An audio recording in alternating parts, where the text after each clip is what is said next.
ദൈവത്തിൻ്റെ പരിശുദ്ധ നാമം മഹത്വപ്പെടുമാറാകട്ടെ.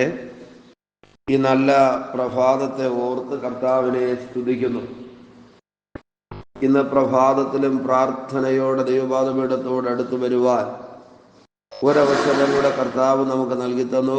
നമ്മുടെ ദൈവത്തിൻ്റെ വിശ്വസ്തത വലുതാണ്. ഈ രാവിലെയുള്ള ചിന്തയ്ക്ക് വേണ്ടി മീകാ പ്രവാചകന്റെ പുസ്തകം 7-ാം അധ്യായം 8-ാം വാക്യം വായിക്കുന്നു. മീകാ 7-ാം അധ്യായം 8-ാം വാക്യം. എൻ്റെ ശത്രുവായവളെ എന്നെ ചൊല്ലി സന്തോഷിക്കരുത്. വീണു എങ്കിലും ഞാൻ വീണ്ടും എഴുന്നേൽക്കും. ഞാൻ ഇരുട്ടത്ത് ഇരുന്നാലും യഹോവ എനിക്ക് വെളിച്ചമായിരിക്കുന്നു. പ്രിയരെ, ഈ അനുഗ്രഹിക്കപ്പെട്ട പ്രവചന ദൂതനെ ഓർത്ത് ദൈവത്തെ സ്തുതിക്കുകയും മഹത്വപ്പെടുത്തുകയും ചെയ്യാം. ഇന്ന് പകൽ ഈ ആത്മിക ഭൗതിക നന്മകൾ പ്രാപിച്ചെടുക്കേണ്ടതിന് പരിശുദ്ധയാത്മാവ് നമ്മോട് കരുണ കാണിക്കട്ടെ. ദൈവം നമ്മോട് കൃപ കാണിക്കട്ടെ. ഈ വാക്യത്തിനകത്ത് എഴുതിയിരിക്കുന്നു, എൻ്റെ ശത്രുവായവളെ എന്നെ ചൊല്ലി സന്തോഷിക്കരുത്. ഇന്ന് പകൽ തകർച്ച കാണേണ്ടതിന്, അവസാനം കാണേണ്ടതിന്, നാശം കാണേണ്ടതിന് കൊതിക്കുന്ന ശത്രുവിൻ്റെ ശക്തികളുണ്ടെങ്കിൽ ആമേൻ, അതിൻ്റെ മുൻപിൽ തലയും താഴ്ത്തി ഭാരപ്പെട്ട് മുൻപിലേക്ക് പോകുന്ന അവസ്ഥയല്ല. ഈ വാക്യത്തിനകത്ത് ശത്രുവിനോട് പറയുകയാണ്, എന്നെ ചൊല്ലി സന്തോഷിക്കരുത്. കഴിഞ്ഞ നാളുകളിൽ ശത്രു സന്തോഷിക്കുവാനിടയായ അനുഭവങ്ങൾ, ശത്രു കൈകൊട്ടുവാനിടയായ അവസ്ഥകൾ ഒക്കെ ജീവിതത്തിൽ ഉണ്ടായിരുന്നിരിക്കാം. വാസ്തവത്തിൽ ഈ ദൂത് പറയുന്ന സമയത്തും ശത്രു സന്തോഷിക്കത്തക്ക നിലയിൽ തകർച്ചകളും പ്രതികൂലങ്ങളും പ്രതിസന്ധികളും ഒക്കെ അനുഭവിച്ച് മുൻപിലേക്ക് പോകുകയാണ്. എന്നാൽ ദൈവിക പ്രവൃത്തികളെയും ദൈവത്തിന്റെ കരുതലിനെയും തിരിച്ചറിഞ്ഞിട്ട് പറയുകയാണ്, എന്നെ ചൊല്ലി സന്തോഷിക്കരുത്. ഞാൻ ഒന്നാമത്തെ ആലോചന അവിടെ നിർത്തി പറയാം. ഈ ദിവസങ്ങളിൽ പരാജയം കണ്ട് സന്തോഷിക്കുന്ന ശത്രു ഉണ്ടെങ്കിൽ ആ അവസ്ഥകളെ ദൈവം മാറ്റാനായി പോകുകയാണ്. തകർച്ചയും വീഴ്ചയും കണ്ടിട്ട് അതിൽ ആനന്ദം കണ്ടെത്തുന്ന ശത്രുവിന്റെ ശക്തികളുടെ മുൻപിലാണ് ജീവിക്കുന്നതെങ്കിൽ ആ അനുഭവങ്ങൾക്ക് വ്യത്യാസം വരുത്തുവാൻ ദൈവത്തിന് കഴിയും. ഈ വാക്യത്തിന്റെ ആരംഭത്തിൽ പറയുന്നു, ശത്രുവായവളെ എന്നെ ചൊല്ലി സന്തോഷിക്കരുത്. കഴിഞ്ഞ നാളുകളിലൊക്കെ പേര് പറഞ്ഞ്, കുടുംബത്തിന്റെ പേര് പറഞ്ഞ്, ഇന്നിന്റെ അവസ്ഥ പറഞ്ഞ് അധിക്ഷേപിക്കുകയും നിന്ദിക്കുകയും കുറ്റം പറഞ്ഞ് നടക്കുകയും ചെയ്ത ശത്രുവിന്റെ ശക്തികളുടെ നടുവിലാണ് ജീവിച്ചിരുന്നത് എങ്കിൽ ദൈവത്തിന്റെ വലിയ പ്രവൃത്തി വെളിപ്പെടുന്ന, ദൈവിക ഇടപെടലുകൾ വെളിപ്പെടുവാൻ പോകുന്ന, ദൈവ കൃപ വെളിപ്പെടുന്ന അനുഗ്രഹിക്കപ്പെട്ടൊരു ദിവസമായി തീരട്ടെ. ഇപ്പോൾ പ്രവാചകൻ ഒന്നാമത്തെ കാര്യം പറയുന്നു, ശത്രു എന്നെ ചൊല്ലി സന്തോഷിക്കുവാൻ ദൈവം അനുവദിക്കത്തില്ല. ആമേൻ. അതിനുള്ള അവസരം ദൈവം കൊടുക്കത്തില്ല. ഈ രാവിലെയും നിന്ദാകരമായ ജീവിത അനുഭവങ്ങളിലൂടെ കടന്നു പോകുന്ന, പരിഹാസങ്ങൾ ജീവിതത്തിൽ അനുഭവിച്ചു കൊണ്ടിരിക്കുന്ന, കുന്നോളം സങ്കടങ്ങൾ ജീവിതത്തിലുള്ള ആരെങ്കിലും ഈ സന്ദേശം ശ്രദ്ധിക്കുന്നെങ്കിൽ ശത്രുവിന് നിങ്ങളെക്കുറിച്ച്, നിങ്ങളുടെ കുടുംബത്തെക്കുറിച്ച്, കുഞ്ഞുങ്ങളെക്കുറിച്ച് സന്തോഷിക്കുവാൻ അവസരമില്ലാതാകുന്ന പകലായി തീരട്ടെ. ദൈവപ്രവൃത്തി ആരംഭിക്കട്ടെ. അവിടെ എഴുതിയിരിക്കുന്നു, വീണു എങ്കിലും ഞാൻ വീണ്ടും എഴുന്നേൽക്കും. ആമേൻ.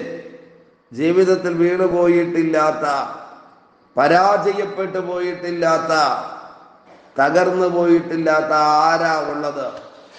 എന്നാൽ ഈ വാക്യത്തിനകത്ത് എഴുതിയിരിക്കുകയാണ്, ഞാൻ വീണുപോയ ഇടത്ത് നശിക്കത്തില്ല, ഞാൻ പൊളിഞ്ഞുപോയ ഇടത്ത് തീർന്നു പോകത്തില്ല, വീണ്ടും എഴുന്നേൽക്കും.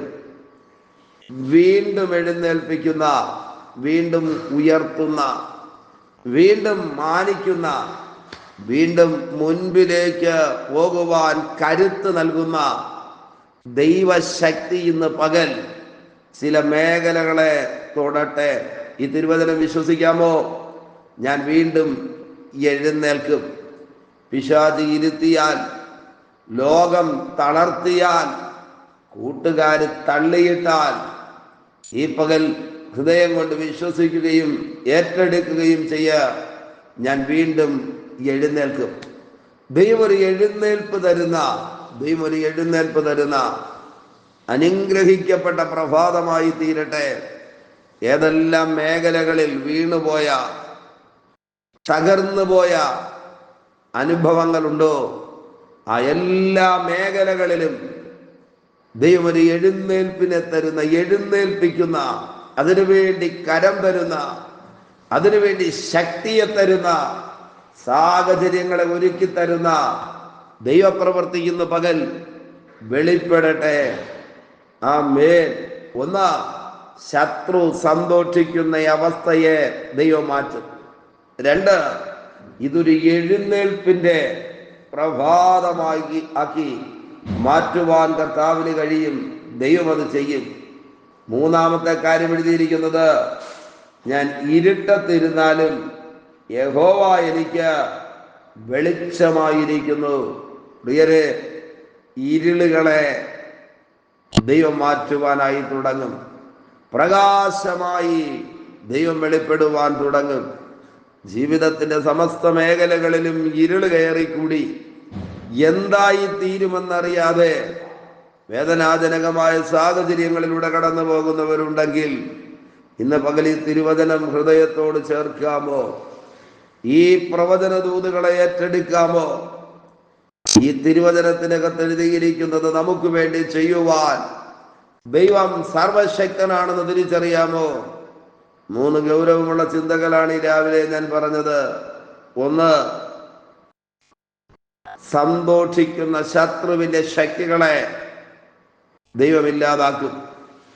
പരിഹസിക്കുകയും നിന്ദിക്കുകയും ചെയ്യുന്ന ശത്രുവുണ്ടോ, അതിൻ്റെ നടുവിൽ ദൈവത്തിന്റെ പ്രവൃത്തി വെളിപ്പെടും. രണ്ടാമത്തെ കാര്യം എഴുതിയിരിക്കുന്നത്, ഞാൻ വീണ്ടും എഴുന്നേൽക്കും. മൂന്നാമത്തെ കാര്യം, ഇരുള് പ്രകാശമായി തീരും. ദൈവത്തിന്റെ പ്രവൃത്തി വെളിപ്പെടും. ഈ പ്രഭാതത്തിൽ ദൈവകൃപയും ദൈവിക ഇടപെടലും ദൈവജനത്തിലൂടെ പ്രാപിക്കേണ്ടതിന് നമ്മെ തന്നെ നമുക്ക് ഏൽപ്പിച്ചു കൊടുക്കാമോ? ഒരു വലിയ ദൈവപ്രവൃത്തി വെളിപ്പെടുന്ന നന്മയുടെ പ്രഭാതമായി തീരട്ടെ. നമ്മുടെ കണ്ണുകളെ അടച്ച് ഈ ദിവസത്തിന്റെ അനുഗ്രഹത്തിന് വേണ്ടി ഒരുമിച്ച് പ്രാർത്ഥിക്കാം ദൈവത്തോട്. നാൾതോറും ഞങ്ങളുടെ ഭാരങ്ങളെ ചുമക്കുന്ന ദൈവമേ, സ്വർഗസ്ഥ പിതാവേ, ഈ സന്ദേശം കേട്ടുകൊണ്ട് പ്രാർത്ഥിക്കുന്ന മുഴുവൻ പേരെയും ദൈവകരങ്ങളിലേക്ക് ഏൽപ്പിക്കുന്നു. ഓരോരുത്തരെയും ദൈവം അനുഗ്രഹിക്കണമേ, കരുണയുള്ള കരങ്ങളിൽ വഹിക്കണമേ, ദൈവിക നന്മകളെ കൊടുക്കണമേ. വലിയ ദൈവപ്രവൃത്തി വെളിപ്പെടുന്നത് കൊണ്ട് നന്ദി. സർവശക്തന്റെ തിരുസാന്നിധ്യം പകരും, അത്ഭുതകരങ്ങളിൽ വഹിക്കും. ഇതനുഗ്രഹത്തിന്റെ പ്രഭാതമായി തീരട്ടെ, ദൈവകൃപയുടെ പ്രഭാതമായി തീരട്ടെ. പൊന്നുകരങ്ങളിൽ വഹിക്കുന്നത് കൊണ്ട് നന്ദി. അധികാരമുള്ള യേശുവിന്റെ നാമത്തിൽ പിതാവേ, ആമേൻ, ആമേൻ. Okay, God bless you. ദൈവമായ കർത്താവ് എല്ലാവരെയും ധാരാളമായി അനുഗ്രഹിക്കട്ടെ. ആമേൻ, ആമേൻ.